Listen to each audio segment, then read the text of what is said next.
Hey everyone, thanks for hanging out with me today. Here's something that might stop you mid-scroll. 1 out of every 10 people watching this right now has some form of kidney problem. And the scary part, most of them have no idea. Last month, I saw a young dad, just 36 years old, kid barely in kindergarten. When he came in, his kidney function was down to 12%. His wife was holding their child in the hallway, asking me over and over, "Doctor, is it too late?" Right then, it hit me again. I've seen this scene too many times. Tragedies that could have been avoided playing out again and again. So today I want to talk about a truth most people overlook. A lot of you think kidney disease is like a light switch, either everything's fine or you end up on dialysis. Wrong. That's not how it works. Think of it like falling off a cliff. You'd think there are only two states, standing on solid ground or hitting the bottom, but the truth is while you're falling, there are dozens of chances to grab a branch, cling to a rock, and save yourself.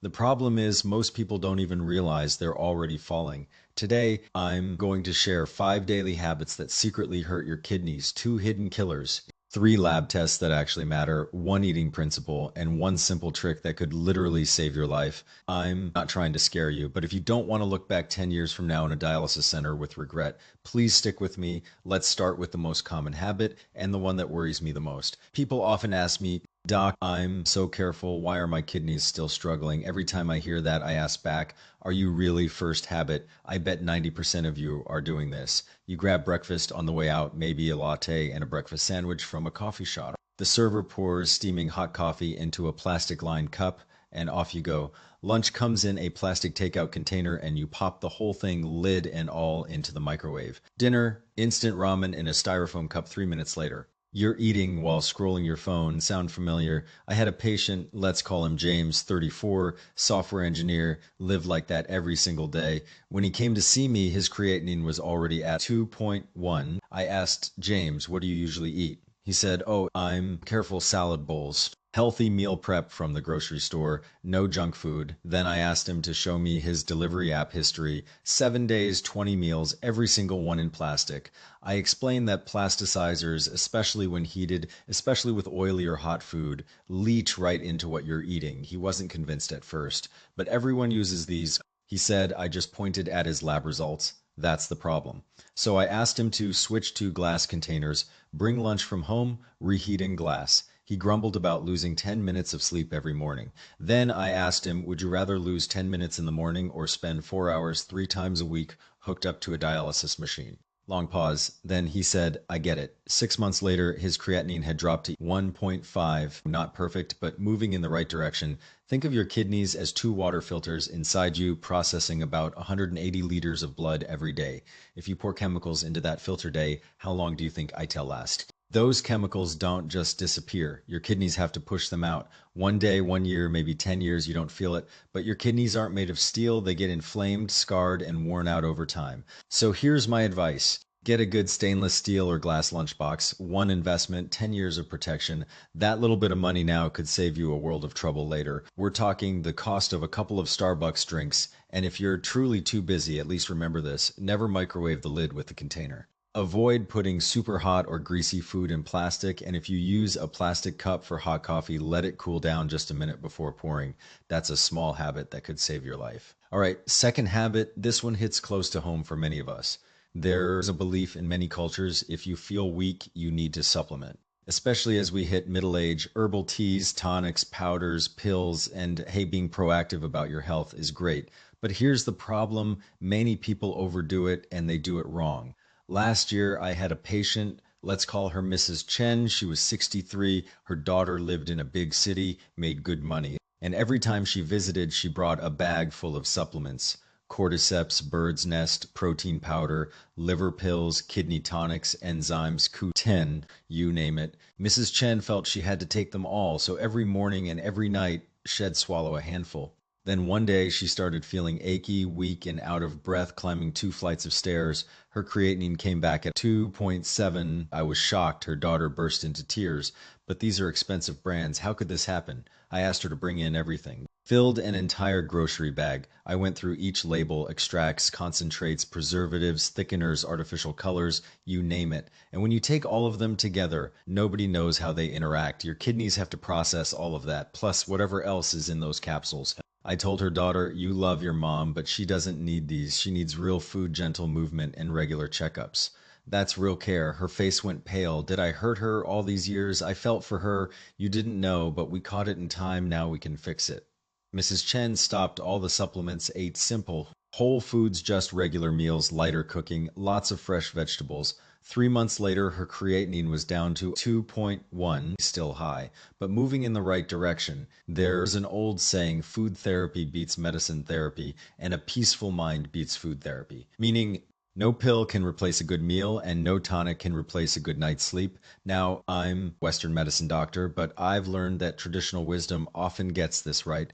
Supporting your kidneys isn't about swallowing more capsules. It's about rest, movement, stress management, and real food. I've seen people wreck their kidneys with supplements, and I've seen people live well into their 90s taking nothing, just living simply, sleeping regular hours, walking every day, not stressing the small stuff. Does that mean no one should take supplements? Of course not. If your doctor finds you're low on vitamin D or you have iron deficiency anemia, they'll prescribe what you need. That's treatment, not extra. But if you just think, I'm getting older, I should take something, please get checked first, see what you actually need. And if you can get it from food, do that. An egg or a piece of fish beats a protein powder any day. A cup of milk or a handful of almonds gives you more real nutrition than most kidney tonics. If you do buy supplements, remember simple is better, short ingredient list. Avoid the ones with a long paragraph of additives, fillers, and proprietary blends. Your kidneys will thank you. Third habit, this one is all about our modern food environment. Walk into any grocery store, Walmart, Kroger, Safeway. What's on the shelves? Cookies, chips, sodas, breakfast cereals, frozen pizzas, flavored yogurts with more sugar than a candy bar. They all share something, high sugar, high salt, and lots of additives. You might think sugar just rots your teeth or makes you gain weight.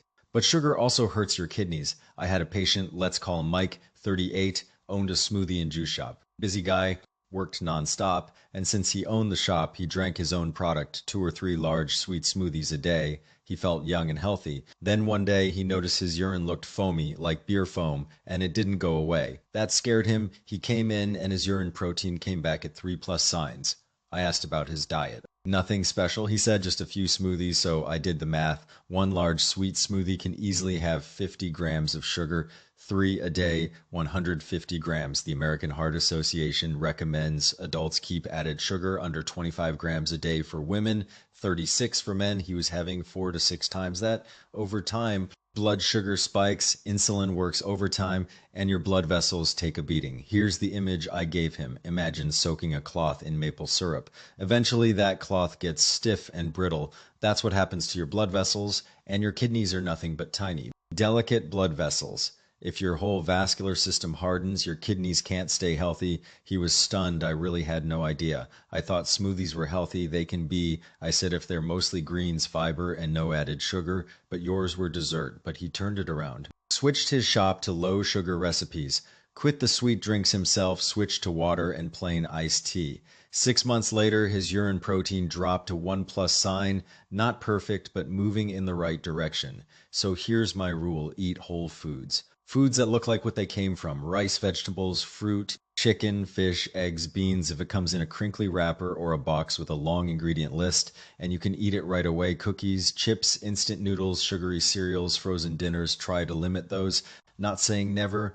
Thanksgiving dinner has pie, birthdays have cake, that's fine, but not every day, not as your main fuel. Your kidneys will thank you. Fourth habit, I need to be serious for a minute. Many of us love our pain relievers. Headache, pop a pill. Period cramps, pop a pill. Sore back from gardening or a workout, another pill, especially NSAIDs like ibuprofen, Advil, Motrin, or naproxen olive. They work great, but they can be really hard on your kidneys, especially if you take them every day. I had a patient, let's call him David, a programmer, 31. Long hours at a desk, bad neck, bad back, didn't want to bother with doctor visits or copays, so he bought over-the-counter painkillers at the pharmacy, one every time it hurt, sometimes 2 or 3 a day for nearly 3 years. Then he came in feeling tired and puffy in the mornings. His kidney function was down to 45%. He was in shock. I'm only 31. How? I don't have high blood pressure. I don't have diabetes. Those painkillers, I said, NSAIDs can reduce blood flow to your kidneys and damage the tiny filters inside. Long-term daily use causes chronic inflammation and scarring. He broke down. Why didn't anyone tell me? Why does the pharmacy still sell them over the counter? They can sell them, I said, and they're safe for occasional use. A couple of pills a few times a month, usually fine, but daily dependence for years, that's dangerous. Here's another thing, painkillers can lose effectiveness over time. One pill stops working, so you take two, then three, the dose creeps up, and so does the kidney damage. Many of my patients don't realize that more doesn't just mean more relief, it means more risk. So my advice, if you're in pain, try topical options first, patches, gels, creams like lidocaine or diclofenac gel. Those mostly stay local and don't go through your kidneys. Or try physical therapy, acupuncture, massage, heat packs, stretching, all safer than oral NSAIDs. If you really need medication, remember three things. 1, ask your doctor or pharmacist first. 2, take the lowest dose for the shortest time. Don't just default to 2 pills. 3, if you've been taking it for more than a week straight and still hurt, see your doctor. Don't just keep going. You only have 2 kidneys. Once they're gone, they're gone. 5th habit. This one is the simplest, yet the hardest for so many people. Water, don't laugh. I'm serious. So many people only drink when they're thirsty. By then, you're already dehydrated. Your body has been running low for a while. I had a patient, let's call him Robert, 56, drove for a rideshare company. He avoided water because he didn't want to stop for bathroom breaks and lose fares. Some days he drank only 300 or 400 milliliters total. That's about 1.5 cups. Then one day he got hit with severe back pain, doubled over in his car, kidney stones, and his kidney function was already damaged from chronic low fluid. Robert, how much water do you drink? Not much. Bathroom breaks cost me money. You're risking your life, I told him. Your kidneys filter waste and toxins. Water is the carrier. If you try to wash dirty laundry with barely any water, the grime stays in the fabric. Same with your kidneys. Not enough water and waste products get concentrated. That's how stones form. That's how toxins build up and irritate kidney tissue. So how much water? Here's a simple formula. Your body weight in kilograms times 30 to 40 milliliters. For example, if you weigh about 160 pounds, that's roughly 73 kilos. You need between about 2,200 and 2,900 milliliters a day. That's about 9 to 12 cups. A regular water bottle is often around 500 milliliters, so 4 to 6 bottles. Don't underestimate those cups. It's the cheapest, most effective kidney protection there is. No gym membership required, no copay, no prescription. That said, I've seen people overdo it 5 or 6 liters a day. That's too much. Your kidneys have to work hard to process excess water too, and in rare cases, it can dilute your blood sodium to dangerous levels. So aim for just right. Here's a quick tip. Check your urine color, pale yellow and clear, perfect dark yellow like apple juice. You need more water, completely clear like tap water. You might be drinking a bit too much, ease back slightly. So those are the 5 habits: plastic containers, random supplements, sugar and processed food, overusing painkillers, not drinking enough water. How many did you check off? I'm guessing at least 2 or 3. That's okay. You can start changing them today. But if you think, I'm fine, I don't have these habits, don't get too comfortable, because there are 2 hidden killers. They don't hurt, they don't make noise, but they quietly steal your kidney function. And that's the scariest part. Hidden killer number 1, uncontrolled blood sugar. Here's a stat that should stop you cold. In the United States, diabetes is the number 1 cause of kidney failure. Almost 1 out of every 2 people starting dialysis has diabetes. That's not a typo. I have a patient. Let's call him Mr. Chen. He's 67 now. He was diagnosed with diabetes 12 years ago at 55.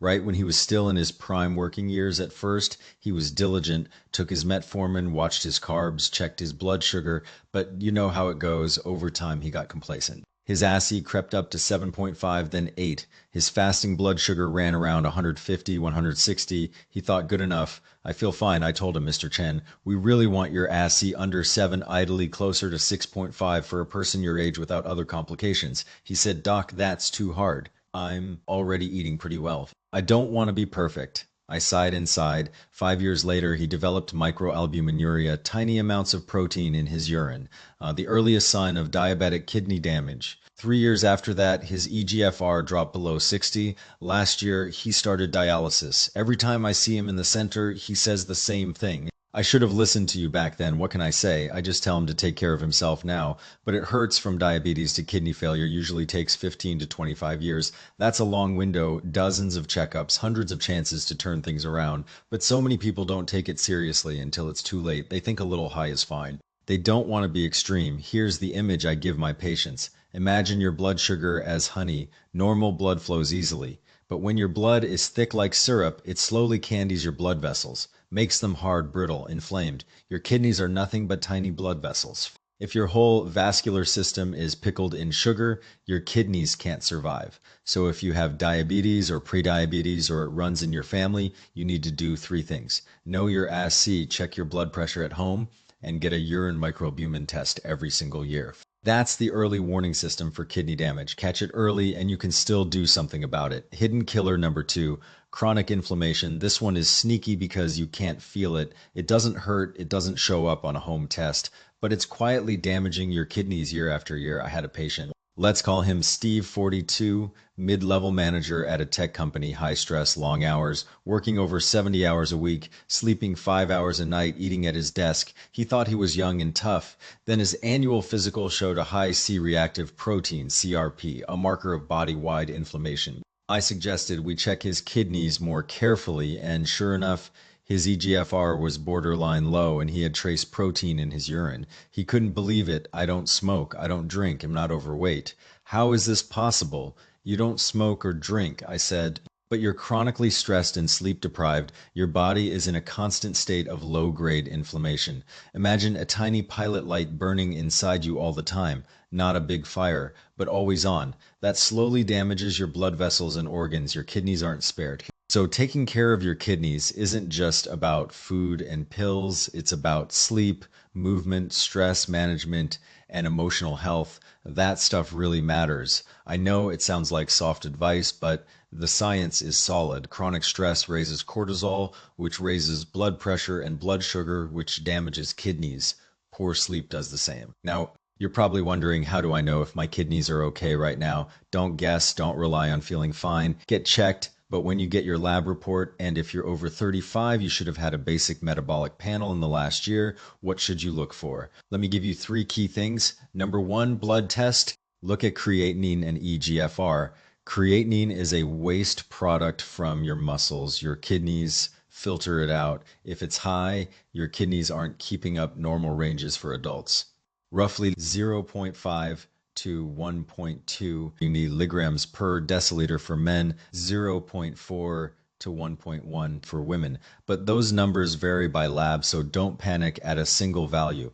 What matters more is EGFR, estimated glomerular filtration rate. Think of it as your kidney's report card. Generally, an EGFR above 60 is considered normal, but here's the catch: EGFR naturally goes down with age. If you're 80 years old and your EGFR is 55 with no protein in your urine and no other red flags, that might be normal aging. But if you're 30 and your EGFR is 62, that's a major red flag. You need to find out why. Number two, urine test. Look for protein, specifically albumin. This one you can sometimes spot at home too. If your urine looks foamy, like beer foam that sits there and doesn't disappear, that can mean protein is leaking through damaged kidney filters. Healthy kidneys keep protein inside. A simple urine dipstick test at your doctor's office costs pennies and can save your life. Number three, kidney ultrasound. This gives us a picture, size, shape, scars, cysts, stones. Some chronic kidney diseases make the kidneys look small and shriveled. Others cause cysts. You can't see that on a blood test. Three tests: blood creatinine and EGFR,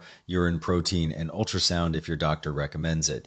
Once a year if you have risk factors: diabetes, high blood pressure. Family history of kidney disease. It's not expensive and it gives you peace of mind. And if something does show up, don't panic. Early is treatable. I've seen people with early kidney damage live normal, full lives just by controlling blood pressure, changing diet, and stopping bad habits. Now, you're probably asking, okay, what should I actually eat to protect my kidneys? Two words: anti-inflammatory. Eat colorful fruits and vegetables, tomatoes, broccoli, onions, garlic, bell peppers, ginger, turmeric. Don't be afraid of strong flavors. Natural spices and herbs are fantastic anti-inflammatory foods. They're also low in sodium and high in potassium and fiber, both good for kidney health. But today I want to share a method I use myself, a simple dietary swap that has helped dozens of my patients. I had a patient 61 diabetes for years on a statin and metformin. His AT was okay, but his bad cholesterol LDL was stuck at 210 milligrams per deciliter,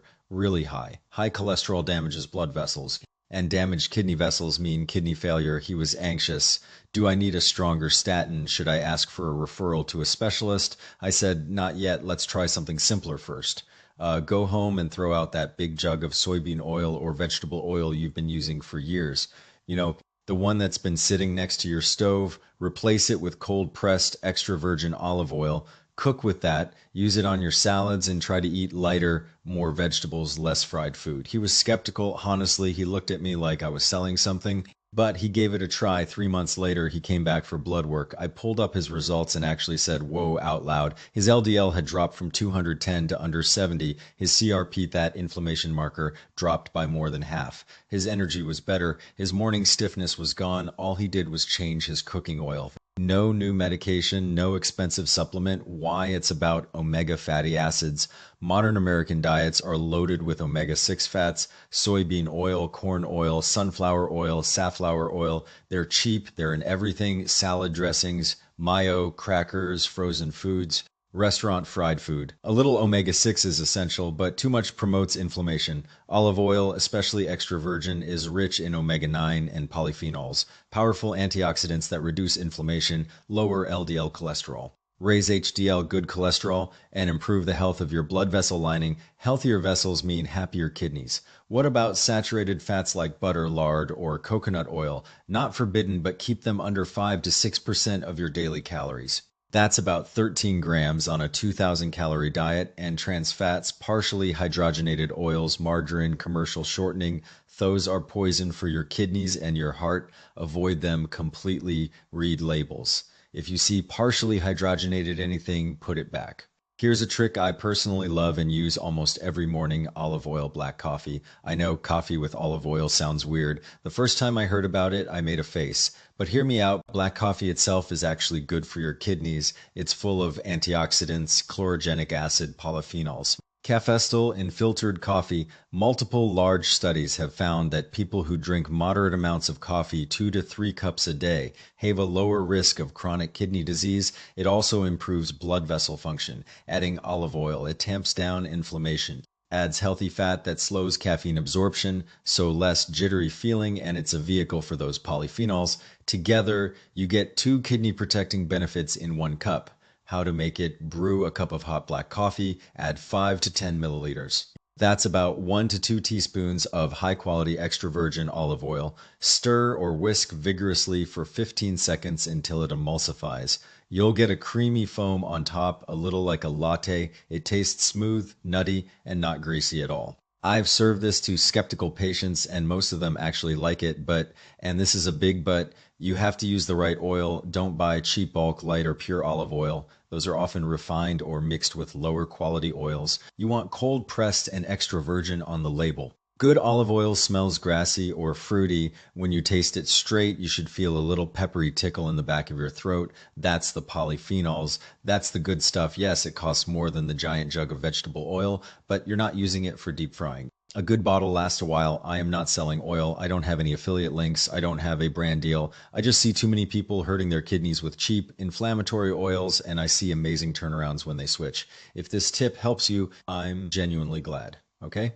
We've covered a lot today. Let me quickly recap. 5 bad habits: plastic containers with hot food, random unnecessary supplements, high sugar processed foods, overusing NSAID painkillers, not drinking enough water, 2 hidden killers: uncontrolled blood sugar, diabetes, and chronic inflammation from stress, poor sleep, and cheap vegetable oils. 3 key lab tests: blood creatinine, EGFR, urine protein, especially microalbumin, and kidney ultrasound when needed. 1 eating principle: anti-inflammatory, whole foods, And switch your cooking oil to extra virgin olive oil. And one practical tip, try olive oil in your black coffee if you want an easy anti-inflammatory morning drink. None of this is fancy theory. It's not a cleanse or a detox or a 30-day challenge. It's just what I've learned, one patient at a time. Over more than a decade of family medicine. Let me be honest with you. I've seen too many preventable tragedies, people starting dialysis in their 40s, people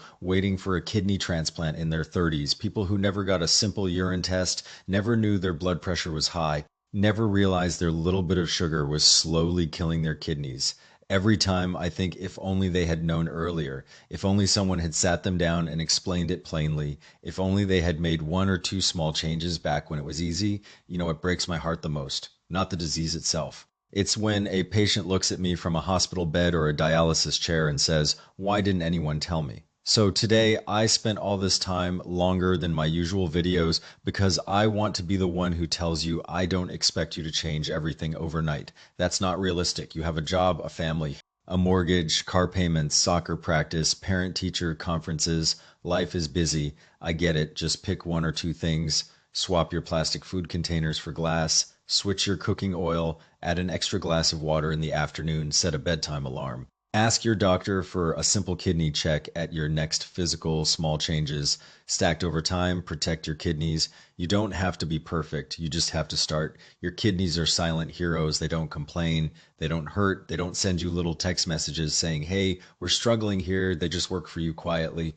24 hours a day, decade after decade. By the time they fail, it's often too late to reverse the damage. So don't wait for that day. Start today. Be kind to your kidneys. They'll pay you back with a lifetime of health. Here's your homework, 3 things you can actually do this week. First, within the next month, go get a kidney check. If you're due for your annual physical, ask your doctor to add a urine microalbumin test. It's a simple urine sample, costs almost nothing with insurance. Second, go look at the oil in your kitchen right now. Pull out that bottle you've been cooking with. If it's soybean, corn, canola, vegetable, or vegetable oil blend, consider switching to extra virgin olive oil or avocado oil for your everyday cooking and salads.